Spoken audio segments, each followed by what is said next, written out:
देखिए, सबसे पहली बात मैं दिल्ली के उपभोक्ताओं को बताना चाहूँगी कि दिल्ली के जिन जिन लोगों का ज़ीरो बिजली बिल आता है उनका ज़ीरो बिजली बिल आता रहेगा, चाहे ये सरचार्ज बढ़े चाहे ये सरचार्ज घटे, ये उनकी सब्सिडी में शामिल है। लेकिन मैं दिल्ली के लोगों को और देश के लोगों को ये बताना चाहती हूँ कि आज अगर दिल्ली जैसे शहर में भी बिजली का दाम बढ़ रहा है तो ये सिर्फ़ और सिर्फ केंद्र सरकार की वजह से बढ़ रहा है।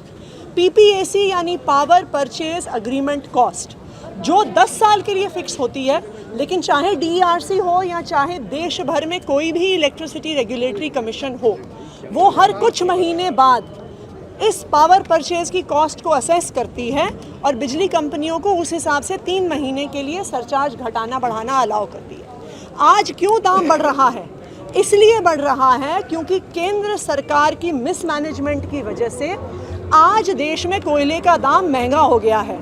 आज भारत के 75 साल के इतिहास में पहली बार एक कोयले की आर्टिफिशियल शॉर्टेज हो गई है। उस कोयले की आर्टिफिशियल शॉर्टेज की वजह से कोयले का दाम बढ़ रहा है। केंद्र सरकार ने अब ज़बरदस्ती करी है कि कोई भी अगर कोयला खरीदेगा तो उन्हें 10% इम्पोर्टेड कोयला यूज़ करना पड़ेगा। इम्पोर्टेड कोयले का दाम भारत के कोयले से तकरीबन 10 गुना ज़्यादा है। अगर आप डोमेस्टिक कोल को यूज़ करिए तो वो तकरीबन 2000 रुपये टन का आता है, लेकिन अब जो फॉरेन कोल, इम्पोर्टेड कोल बिजली कंपनियों को यूज़ करना पड़ रहा है वो 25,000 रुपये टन आ रहा है। तो आज अगर बिजली के दाम बढ़ रहे हैं वो सिर्फ़ और सिर्फ केंद्र सरकार की वजह से बढ़ रहे हैं, उनके मिसमैनेजमेंट की वजह से बढ़ रहे हैं। और हम तो ये भी जानना चाहेंगे कि जो कोल इंपोर्टर्स हैं उनकी केंद्र सरकार की उनकी साथ क्या साठगांठ है कि 10 गुना दाम पर वो ज़बरदस्ती कर रहे हैं कि कोयला खरीदना पड़ रहा है। जिनके बिजली के दाम उनके ये दाम बढ़ेंगे, आप ये कह रही हैं। मतलब 200 यूनिट से ज़्यादा वालों का कितना असर पड़ेगा मैम, अगर इसको थोड़ा सा बता दें। समझना चाहते थे तो लोगों के बिल पे कितना असर पड़ेगा यूनिट वाइज भी, ये थोड़ा बिल वाइज भी आप तो देखिए, जिनके 200 यूनिट तक के फ्री बिजली बिल आते हैं उन पर कोई असर नहीं पड़ेगा, लेकिन जिनके बिल बिना सब्सिडी के आते हैं उनमें पर यूनिट कोई फ़र्क नहीं पड़ेगा क्योंकि टैरिफ्स तो ऑलरेडी फिक्स्ड हैं। लेकिन 8% का सरचार्ज उनके बिल पे बढ़ेगा। तो अगर 100 रुपये का बिल आ रहा है तो वो 108 रुपये का बिल आएगा।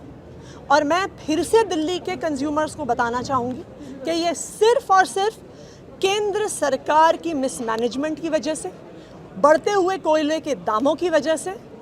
और मैं ये पूछना चाहूँगी केंद्र सरकार से कि क्या आपकी कोल इंपोर्टर्स के साथ कोई साठगांठ है जो आप 10 गुना महंगा कोयला किसी भी बिजली के जो प्रोड्यूसर्स हैं, जो भी प्लांट, जो भी कंपनी बिजली बना रही है, उनके साथ आप ज़बरदस्ती कर रहे हो कि उनको 10% कोयला महंगे दामों पर खरीदना होगा ही होगा। मैम, सरकार फ्री में बिजली देती है, ये 8% बढ़ने के बाद आपको कितना और एक्स्ट्रा पे करना पड़ेगा?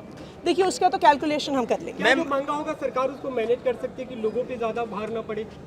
देखिए, मैं तो केंद्र सरकार से पूछूंगी कि 75 साल में पहली बार कोयले का शॉर्टेज कैसे हो गया? देश में कोयले की कोई कमी नहीं है, भारत में कोयले के खादानों की कोई कमी नहीं है। उसके बावजूद अगर प्रोडक्शन में शॉर्टेज होता है तो ये आर्टिफिशियल शॉर्टेज नहीं है क्या? क्या ये ज़बरदस्ती कोयला इंपोर्ट करने के लिए नहीं है क्या? क्या ये कोयला इंपोर्टर्स को फ़ायदा पहुंचाने के लिए नहीं है क्या?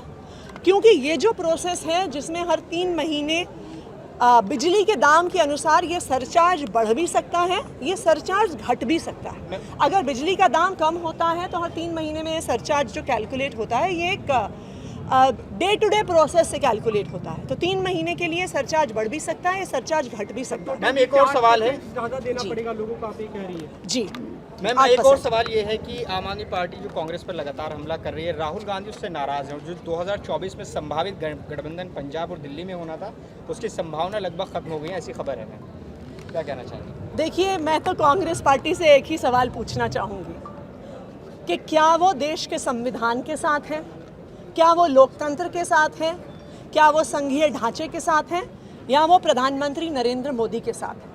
क्योंकि जो ऑर्डिनेंस प्रधानमंत्री नरेंद्र मोदी जी दिल्ली में चुनी हुई सरकार की ताकत ख़त्म करने के लिए लाए हैं वो गैर कानूनी हैं, वो गैर संवैधानिक हैं, वो संघीय ढांचे को ध्वस्त कर देता है।